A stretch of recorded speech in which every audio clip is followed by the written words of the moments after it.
Hello students, in today's class we are going to learn 8th standard civics lesson number 3 that is the union executive. So students इसमें हम सिर्फ और सिर्फ question answer करने वाले हैं। इसका वीडियो हम देख चुके हैं। अगर आपने नहीं देखा होगा तो इस वीडियो के नीचे डिस्क्रिप्शन बॉक्स में जो मैंने एक्सप्लेन किया है चैप्टर वो पूरा मैं दे दूँगी। ओके, सो पार्ट 1 पार्ट 2 में दो वीडियो में किया है, 2 पार्ट में किया है, तो वो आप देख लेना। दोनों का लिंक मैं दे दूंगी इस वीडियो के नीचे डिस्क्रिप्शन बॉक्स में। ओके, सो आज देखते हैं क्वेश्चन आंसर। ये देखिए जो स्क्रीनशॉट है आपको दिख रहा है, सारे क्वेश्चन आंसर आपकी बुक का है, जो वही सारे क्वेश्चन आंसर मैं आपको बताने वाली हूँ, उसी सारे क्वेश्चन का आंसर बताऊँगी। ओके, सो फर्स्ट क्वेश्चन क्या है यहाँ पे, choose the correct option and rewrite the statement. तो यहाँ पे आपको क्या करा है, फिलिंग द ब्लैंक्स आपको यहाँ पे चूज़ करने हैं। और देखिए जो यहाँ पे फंक्शन ऑफ द प्रेसिडेंट है, इसे आप इस तरीके से लिख सकते हो, फंक्शन ऑफ द प्रेसिडेंट यहाँ पे लिखोगे और उसके बाद कैसे करोगे, आप एक एक पॉइंट करके नीचे नीचे लिख सकते हो, एक एक पॉइंट, 1 पॉइंट, 2 पॉइंट, 3 पॉइंट। लेकिन यहाँ पे आपकी बुक में जिस तरीके से दिया हुआ है मैं आपको वैसे ही दिखा दूँगी करके, तो आप उसे 1 2 नीचे नीचे करके भी लिख सकते हो स्टेप बाय स्टेप। ओके, जैसे कि ये देखिए फंक्शन किस तरीके से पूछा हुआ है, तो इन लास्ट मैं आपको दिखाती हूँ कि किस तरीके से ऐसे ही बताया है। ठीक है, जैसे यहाँ पे बोला गया फंक्शन ऑफ द, इस तरीके से। तो आप इसे 1 2 3 करके सीरियल वाइज आप नंबर लिख सकते हो, नंबर बाय नंबर एक एक आंसर लिख सकते हो। सो स्टार्ट करते हैं। So first question is the choose the correct option and rewrite the statement. So first one is in India the executive power is vested with the president. So तो इसका first का क्या answer है, president. Okay, the tenure of the president of 5 years, as we know 5 years ही होता है। The council of ministers is led by the prime ministers. ठीक है, तो काउंसिल ऑफ मिनिस्टर को लीड कौन करता है, प्राइम मिनिस्टर।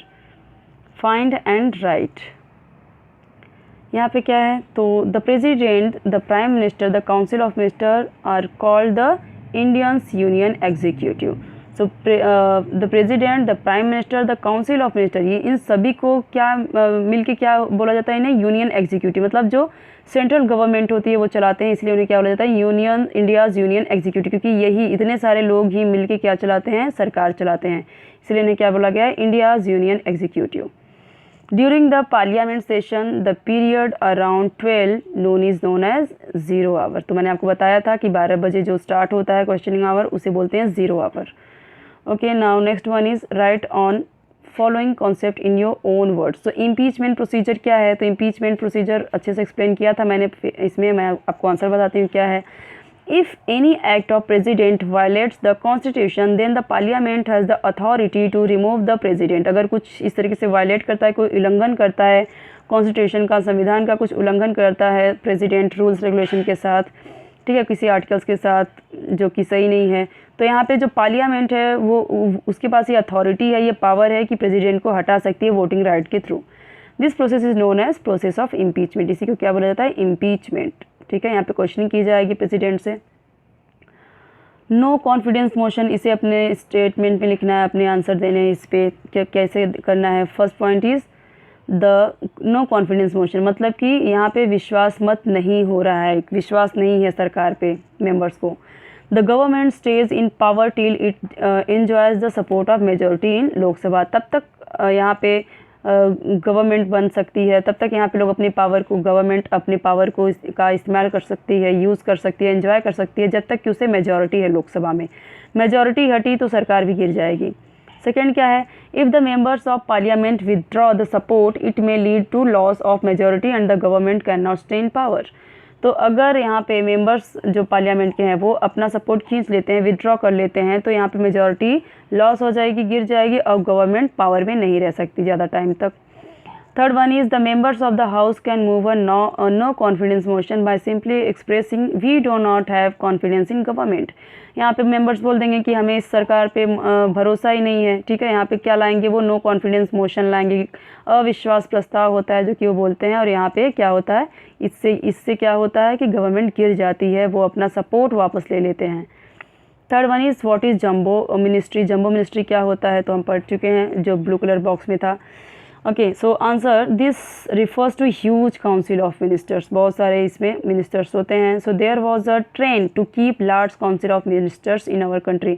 सो ये ट्रेंड रहा है कि हमारे जो कंट्री में बहुत सारे मिनिस्टर्स होते हैं, council of minister. Later a constitutional amendment was made to limit the size of the council of ministers. Okay, now last one, fourth one is, as per this amendment the number of ministers is the council should not be more than 15% of the total number of members in the Lok Sabha.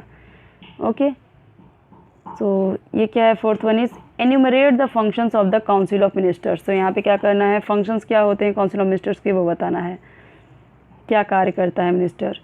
तो first one is, first function क्या है, in a parliament form of government the council of ministers takes ये और ये initiative अलग अलग आएगा, separate आएगा, takes initiative in the process of law making, the scheme, policy, plans etc. are drafted and discussed and then introduced in the house। ये क्या किसका काम होता है, ये काम होता है मिनिस्टर का।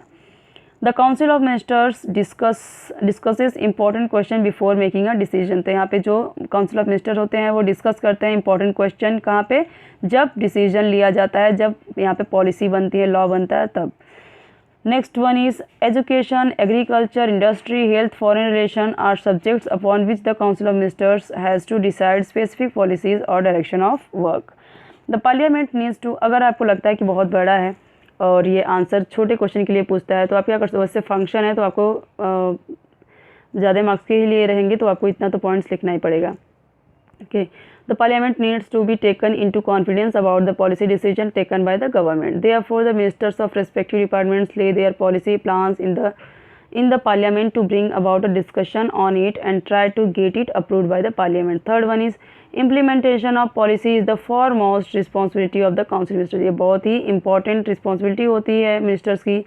Once the parliament approve the policies or draft proposal, the council of ministers implements them। तो जब एक बार पार्लियामेंट इसे अप्रूव कर देती है, पास हो जाता है बिल, तो यहाँ पे उसे मिनिस्टर का क्या काम होता है कि इस पर इम्प्लीमेंट करना, उसे पूरा करवाना उस लॉ को। Next one is how does the parliament keep a check on the council ministers. Parliament किस तरीके से निगरानी करती है, निगरानी रखती है, नज़र रखती है काउंसिल ऑफ मिनिस्टर पे। So in a parliament system of government the legislature tries to keep control over the executive. See जो यहाँ पे पार्लियामेंट्री सिस्टम है हमारे इंडिया में, तो क्या करती है यहाँ पे गवर्नमेंट जो होती है, द लेजिस्लेचर ट्राइज, जो लोकसभा, विधानसभा, जो प्रेसिडेंट होते हैं, ये सब मिलके क्या बनाते हैं, लेजिस्लेचर बनाते हैं। सो क्या करते हैं एग्जीक्यूटिव पे, मतलब कि ये चेक आउट करते हैं, ध्यान देते हैं a few ways of exercising control. So यहाँ पे कुछ चीज़ें दी गई हैं, कुछ पॉइंट्स दिए गए हैं जिसकी वजह से वो क्या पूरी तरीके से निगरानी रखते हैं काउंसिल ऑफ मिनिस्टर्स की, वो काम अच्छे से कर रहे हैं नहीं कर रहे हैं, करप्शन तो नहीं कर रहे हैं, ठीक है, ये सारी चीज़ें। सो first one is discussion and debates. तो ये बहुत ही इंपॉर्टेंट चीज़ होती है पार्लियामेंट में। Debate and discussion among the members of the house are an integral part of the law making process. Law making process में डिबेट एंड डिस्कशन बहुत ही इंपॉर्टेंट प्रोसेस होता है, बहुत ही इंपॉर्टेंट पार्ट होता है इसका। Next one is these debates and discussion help the members to scrutinise the policy proposals and law and point out the shortcomings. तो यहाँ पे जो भी होती हैं बातें इस डिस्कशन डिबेट में, जो भी प्रपोजल में, मतलब जो भी अगर शॉर्ट कमिंग्स, जो प्रॉब्लम्स होती हैं, ठीक है, ये सारी चीज़ें उभर के सामने आती हैं। These discussions are essential for creation of flawless law. तो ये डिस्कशन से क्या होता है कि जो पॉलिसी होती है, लॉ होती है, वो फ्लॉलेस बन के आती है, अच्छी बन के आती है, उसमें कोई मिस्टेक्स नहीं रह जाता, कोई फॉल्ट नहीं रह जाता। Next one is question hour. Question hour भी बहुत ही इंपॉर्टेंट है, इससे पता चलता है कि कहाँ पे किसने कौन सी क्या प्रॉब्लम क्रिएट किया है, कुछ करप्शन हुआ है, मतलब कि यहाँ पे हम कह सकते हैं क्वेश्चन आवर में जो भी प्रॉब्लम्स होती है वो एक्सपोज हो जाता है, जो भी अगर करप्शन कुछ आया या फाइनेंशियल कुछ इरेगुलरिटीज़ आई अगर, ठीक है, तो इस तरीके से वो सारी चीज़ें एक्सपोज हो जाती हैं। During question hour members criticise the government and ask questions in on various issues. तो यहाँ पे गवर्नमेंट को क्रिटिसाइज़ किया जाता है, उनकी आलोचना की जाती है अगर कोई पॉलिसी लॉ सही नहीं है, क्वेश्चन की जाती है अलग अलग इश्यूज़ पे, ठीक है, जो भी सोशल इशू है, हमारी कंट्री का कुछ इशू है। तो sometimes when a member is not satisfied with the answer of the minister argument takes place. तो देखिए अगर आपको लगता है कि ज़्यादा ही आंसर लंबा हो रहा है तो आप क्या कर सकते हो, आप ये पॉइंट कट कर सकते हो यहाँ से, ठीक है, ये 2 पॉइंट आप यहाँ से कट कर सकते हो, इतना काफ़ी है। अगर आपको लगता है कि ज़्यादा लंबा होगा आंसर तो, ठीक है, अगर ज़्यादा मार्क्स के लिए है, सपोज 10 मार्क्स के लिए है, तो फिर क्या करेंगे आप, उसे इतना लिख सकते हैं आप। Third one is 0 hour. During the parliament session the period around 12 noon is called 0 hour, ठीक है। तो यहाँ पे क्या बोला गया है कि पार्लियामेंट सेशन के दौरान जो 12 बजे का होता है उसे क्या बोला जाता है, 0 आवर। यहाँ पे भी क्वेश्चनिंग की जाती है। During this period any question of public importance can be raised and discussed, ठीक है। तो यहाँ पे भी क्वेश्चन पूछे जा सकते हैं। Fourth one is no confidence motion. तो ये क्या है नो कॉन्फिडेंस मोशन, ये बहुत ही इंपॉर्टेंट है। ऊपर मैंने आपको समझाया कि नो कॉन्फिडेंस मोशन क्या होता है, आप दे सकते हैं। If the members of parliament withdraw the support it may lead to loss of majority and the government can not stay in power. तो ये सारी चीज़ें होती हैं। The members of the house can move a no confidence motion, वही सारी चीज़ जो हमने ऊपर पढ़ी। ठीक है, अगर आपको लगता है कि ज़्यादा बड़ा हो रहा है तो आप इतना कट कर सकते हैं। ठीक है, इतना आप कट कर सकते हैं और इतना काफ़ी है आई थिंक। अगर आपको लगता है कि इतना कम, मैंने आपको दे दिया एक्स्ट्रा थोड़ा, अगर आपको लगता है कि 10 मार्क्स के लिए थोड़ा और चाहिए तो आप इतना लिख सकते हैं, वरना उतना ही जितना है काफ़ी है। ठीक है, बस यहाँ पे आपको ये बताना है सिंपली कि यहाँ पे किस तरीके से चेकआउट करती है पार्लियामेंट काउंसिल ऑफ मिनिस्टर्स पे। तो पहला पॉइंट क्या है, डिस्कशन एंड डिबेट्स, दूसरा है क्वेश्चन आवर, तीसरा है जीरो आवर एंड फोर्थ है नो कॉन्फिडेंस मोशन। तो इसमें आप थोड़ा सा इसमें से कट छाट के लिख सकते हैं जितना आपको पॉइंट्स अच्छा लगे। ठीक है, मैंने थोड़ा लेंदी कर दिया है, अगर आपको ज़्यादा मार्क्स के लिए आते हैं तो आप इस तरीके से कर सकते हैं। कंप्लीट द कॉन्सेप्ट पिक्चर, तो यहाँ पे function of the president in India, president की क्या फंक्शंस होते हैं वो लिखना है। तो पहला क्या है, इस तरीके से आप पॉइंट बाय पॉइंट लिख सकते हैं, दूसरा, तीसरा, चौथा, पांचवा, इस तरीके से ऊपर आपको लिखना है फंक्शन ऑफ द प्रेसिडेंट, और इस तरीके से आप उनके पॉइंट्स टू पॉइंट्स इस तरीके से सारे पॉइंट्स लिख सकते हैं। कितने पॉइंट्स आते हैं यहाँ पे, तो 7, आप 7 पॉइंट्स लिख सकते हैं। ओके, और इस तरीके से बुक में दिया था इसलिए मैंने इस तरीके से लिख दिया, बट आप अच्छे से पॉइंट्स टू पॉइंट लिख सकते हैं। आपको लर्न करना है इसे। पहला क्या है, summons the meeting of the parliament and conduct session in both houses. तो यहाँ पे क्या करता है प्रेसिडेंट का क्या काम होता है, वो लोगों को बुलाते हैं। समन मतलब कि लोगों को बुलाते हैं मीटिंग के लिए, दोनों हाउस चाहे राज्यसभा हो लोकसभा हो, जब उन्हें मीटिंग करनी होती है तो वो बुला सकते हैं लोगों को।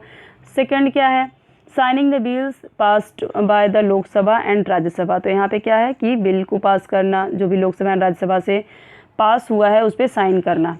थर्ड क्या है, appointing prime minister and others ministers. तो लोगों को अपॉइंट करना, जो काउंसिल ऑफ मिनिस्टर्स होते हैं, अलग अलग मिनिस्टर्स होते हैं, तो उनका ओथ दिलाना, शपथ दिलाना, प्राइम मिनिस्टर का शपथ दिलाना, उनका ओथ दिलाना, ये सारी चीज़ें इनके कार्य में आते हैं।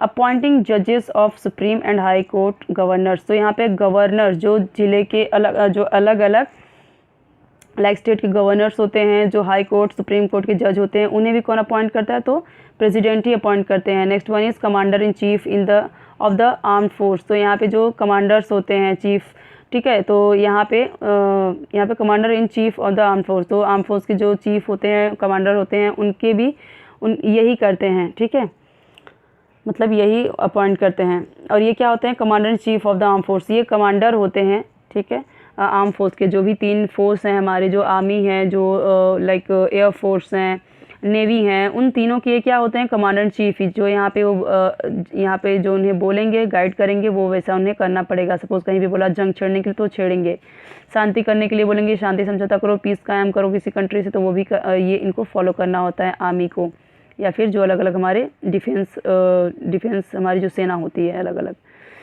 नेक्स्ट पॉइंट क्या है, can declare an emergency in case of crisis in the country. कुछ अलग तरीके की कंट्री में कुछ क्राइसिस आती है तो इमरजेंसी का घोषित करना होता है, डिक्लेयर करना होता है, तो कौन उसे करता है, तो president. He nominates 12 members of Rajya Sabha from amongst person having knowledge in any particular field. ये हम पढ़ चुके हैं कि जो आर्ट कल्चर स्पोर्ट के फील्ड में होते हैं, तो 12 मेंबर को जो अपॉइंट करना होता है राज्यसभा में, तो वो कौन अपॉइंट करते हैं उन लोगों को, तो यही करते हैं कौन, तो प्रेसिडेंट।